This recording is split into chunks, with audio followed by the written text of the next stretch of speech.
Bonjour et bienvenue à notre épisode de conseil d'encadreur avec votre encadreur préféré, Stéphano!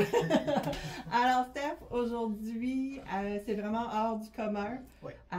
Tu as la chance d'avoir trouvé vraiment quelque chose d'extraordinaire, quelque chose qu'on ne trouve pas souvent Ben, ça fait en longtemps Amérique du Nord. Ça fait longtemps que je les cherchais. Et justement, ils sont venus directement du Japon. Et c'est des œuvres, elles sont sublimes. Alors, je vais vous montrer.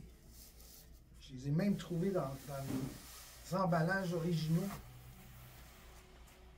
Alors, c'est un artiste japonais. Rappelle-nous son nom, s'il te plaît. Son nom est Yoshio Okada. Alors, Yoshio Okada, c'est un des plus grands spécialistes pour la gravure sur bloc de bois, c'est ça? Oui, c'est principalement pratiqué au Japon. C'est vraiment... c'est de la gravure, mais pas avec juste une seule image de gravé. C'est pas comme le fortin qui est là. Ça, c'est gravé sur une seule plaque et c'est en une seule couleur. Alors, ces gravures-là sont bien au-delà de ce que Marc-Aurèle Fortin a fait. C'est malheureux à dire, c'est un grand maître, mais c'est la réalité. Mais on ne peut pas comparer, c'est deux médiums. C'est deux médiums différents. Ça, c'est des gravés sur cuivre. Ceux-là ont été gravés sur bloc de bois. Mais chaque couleur a un bloc de bois. Alors, je vais vous montrer. Voilà. Et ceci, ça va être la deuxième fois que tu as la chance d'encadrer ce style d'art. Quelque chose que, personnellement, moi, je ne connaissais pas tant que tu ne m'as pas introduit à cette technique. Et on trouvait que c'était vraiment important de partager avec vous quelque chose de nouveau qu'on peut encadrer et de partager les connaissances, je veux dire, presque à l'infini de Stéphano. Alors, regardez comment c'est magnifique. Alors, cette série-là a 4 images différentes qui ont été sculptées sur bloc de bois et puis, en somme, imprimées sur papier. Et même le papier a été fait à la main. C'est un très beau papier et comme vous pouvez voir, elles sont colorées, légèrement colorées. C'est pas extrême comme coloration, mais chaque couleur a un bloc de bois qui a été sculpté. Et le bloc est de la grandeur de l'image. Alors c'est pas un petit bloc, c'est pas une petite image, c'est vraiment quelque chose de très grand, extrêmement détaillé. C'est des œuvres sublimes, sublimes. Alors, moi, ce que je pense faire, ce serait de les encadrer, peut-être de façon un peu plus traditionnelle, japonaise, asiatique, peut-être avec quelque chose de laqué qui va faire un rappel avec les sabres samouraïs, avec les armures laquées noir, rouge, blanc. Ça dépend, ça va être quelque chose de spécial à faire. J'ai hâte. Ceci fait partie de ta collection personnelle. Oui, oui. Malheureusement, c'est pas quelque chose qu'on trouve à tous les jours. C'est pas quelque chose que je peux offrir. C'est hors du commun. Et ces œuvres-là ont 50 ans. Elles ont été faites début, la mi des années 70. Voilà. Ça, c'est probablement celle que je trouve la plus extraordinaire, la plus belle. Et voilà. Il y a aussi un souci qui arrive à l'occasion avec ce processus, parce que c'est vraiment, comme on a dit, presque 100% manuel, même le papier est fait à la main. Bien justement, ce papier-là, je pense qu'il y a 2 impressions dans les 6 que cet artiste-là a fait qui ont des problèmes avec le papier. En somme, c'est des impuretés qui étaient dans le papier, des métaux, des particules très fines qui, au fur et à mesure que le temps a passé, ont commencé à oxyder et c'est les taches qu'on voit sur le papier. Alors celle-là, je vais me mettre en contact avec notre restaurateur, restauratrice qui sont experts en la matière. Ils vont pouvoir me dire si ça peut se restaurer. J'espère, parce que c'est une œuvre absolument sublime. Regardez le détail dans les cheveux. Chaque cheveu a un trait, c'est-à-dire chaque cheveu a été finement sculpté sans briser le bois pour faire le détail dans les cheveux. Alors, on voit juste des cheveux qui courbent sur le tissu. C'est une œuvre magistrale. Magistrale. Alors, ça, c'est la deuxième.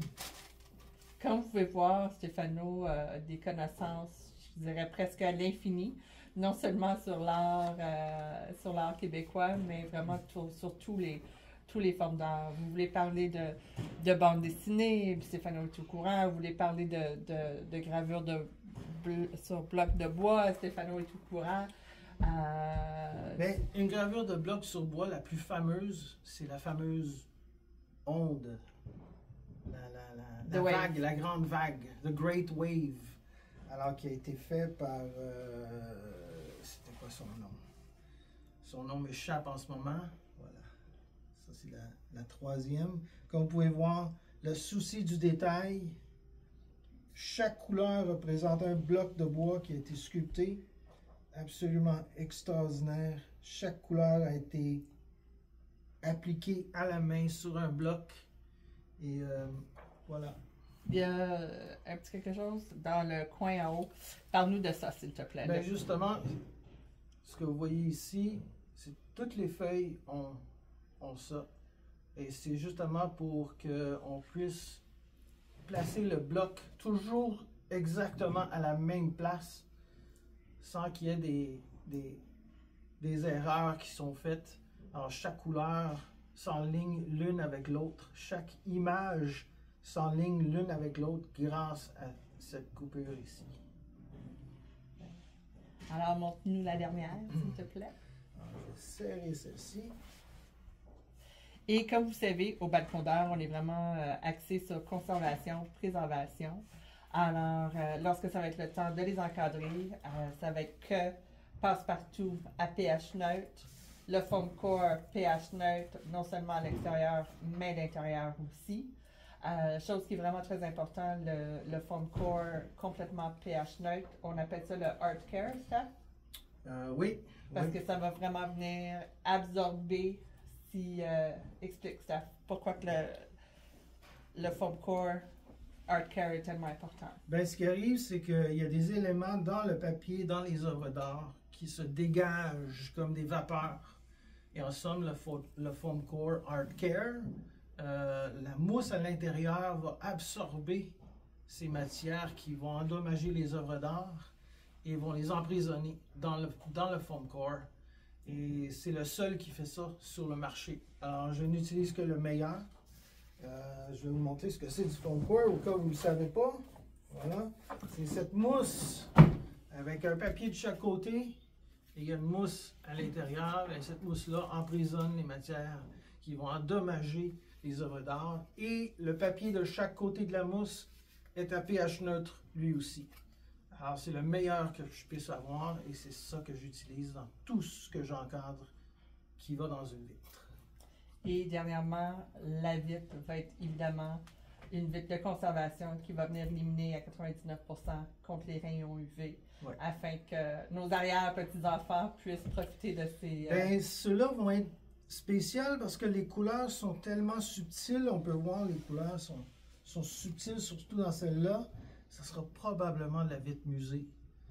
Et la raison pourquoi, c'est qu'elle est extrêmement claire. Alors, les couleurs sont plus belles avec une vitre musée qu'elles ne le sont avec une vitre de conservation.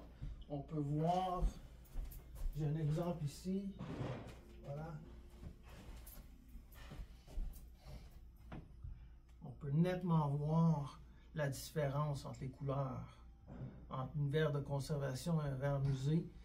Ils ont le même niveau de protection, sauf que celle-là est beaucoup plus claire et elle a très peu de reflets. Alors oui, il y a une vitre. Et si vous venez ici en galerie, vous allez voir, c'est plein d'empreintes de doigts parce que les gens ne croient pas qu'il y a une vitre. Mais oui, alors on peut nettement voir la différence. D'habitude, c'est ça ce que je conseille minimum à tout le monde. Et d'habitude, c'est celle-là que moi, j'utilise moi-même pour mes œuvres personnelles. Mais dans ce cas-ci, les couleurs sont tellement fines, je veux vraiment que les couleurs soient au maximum. Alors, très probable que ça va être du verre musée qui va être utilisé. Excellent. Alors, on vous invite à venir nous voir pour tous vos projets d'encadrement. Comme vous pouvez voir, c'est pas seulement les tableaux qu'on encadre, on va encadrer les dessins, les photos, les objets 3D et les magnifiques blocs, Gravures sur bloc de bois. Gravures sur bloc de bois. Merci, Steve. Alors, c'est un rendez-vous. N'oubliez pas de nous aimer sur les médias sociaux et vous inscrire à nos infolettes. Et bien, c'est ça. Venez nous voir. À bientôt! À bientôt!